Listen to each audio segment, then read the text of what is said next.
ધારીની મીટિંગમાં અધિકારીઓ દ્વારા ખખડાવતા 3 આંગણવાડી સંચાલિકાઓની તબિયત લથડી। ધારીમાં બીએલઓની કામગીરી અંગે મામલતદાર અને આંગણવાડી વર્કરોએ આમને સામને આવી ગયા છે। આંગણવાડી સંચાલિકાઓએ બીએલઓની કામગીરીઓ ધરાર સોંપવાનો મામલો ઉગ્ર બન્યો છે।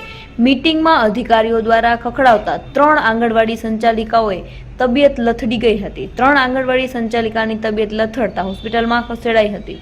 આંગણવાડી મામલે ધારી મામલતદારે મૌન સેવ્યું છે। આંગણવાડીના 3 બહેનો આવેલા હતા જે પેનિક એટેક જેવું એને સ્થિતિ લાગતી હતી, તો અમે લોકોએ પ્રાથમિક સારવાર આપેલી છે અને પ્રાથમિક સારવાર બાદ તેમાંથી 3 હતા જેમને એક બેન હતા એને કિડનીની ફેલ હતી, તો એનું બીપી વધારે હતું, તો એને બીપીની અમે પ્રાથમિક સારવાર આપીને એમને અમે કહ્યું છે કે જરૂર પડે તો અમરેલી જતા રહેજો। બીજા બેનને માનસિક બીમારી હતી, એમને સારવાર આપીને અમે અમરેલી જવાનું કીધેલું છે અને એક બેન હતા એમને દવા આપીને સારું છે તો એમને અમે પછી રજા કરેલી છે। ડેમેજ છે, હું ડાયાલિસિસ કરાવું છું, એટલે સાહેબ મારાથી આ કામગીરી થાય એમ નથી કે જે રજૂઆત હોય ને એ તમે બધું કે અટાણે લઈ લો ઓર્ડર, કાંઈ અટાણે નથી બોલવાનું, ત્યાં બધા ઓર્ડર સ્વીકારી લો, પછી બધું તમે ફાઇલો મૂકીને તમારે જે કરવું હોય છે ને એમાં આગળ પગલાં લે। કોણે એવું કીધું હતું? સાહેબ એવું કીધું। ક્યાં સાહેબ હતા? મામલતદાર સાહેબ।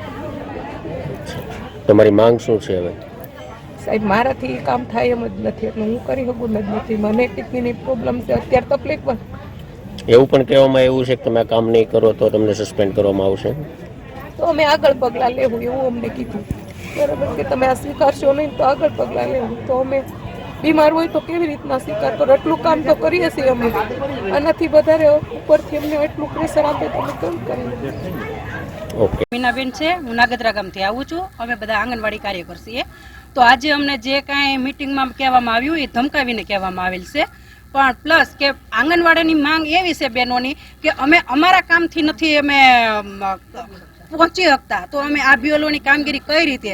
સાહેબ એનું એવું કહેવાનું છે કે તમારે રજાના દિવસે કામ કરવાનું, તો સાહેબ અમારે પણ નાના બાળકો છે, અમારે ઘર છે, તો પછી અમે રજાના દિવસે કઈ રીતે કરી શકીએ? અમારે અમારા નાના બાળકોને તો સાચવવા ને સાહેબ, કામગીરી કરવા અમે કામગીરી કરવાની ના નથી પાડતા, પણ અમને 2 દિવસની મુદત આપો, જો બીજો કોઈ તાલુકો સ્વીકારશે તો અમે સ્વીકારશું આ કામગીરી, અને અમારું યુનિયન જો સ્વીકારશે તો અમે સ્વીકારશું સાહેબ। કોના દ્વારા કહેવામાં આવ્યું હતું?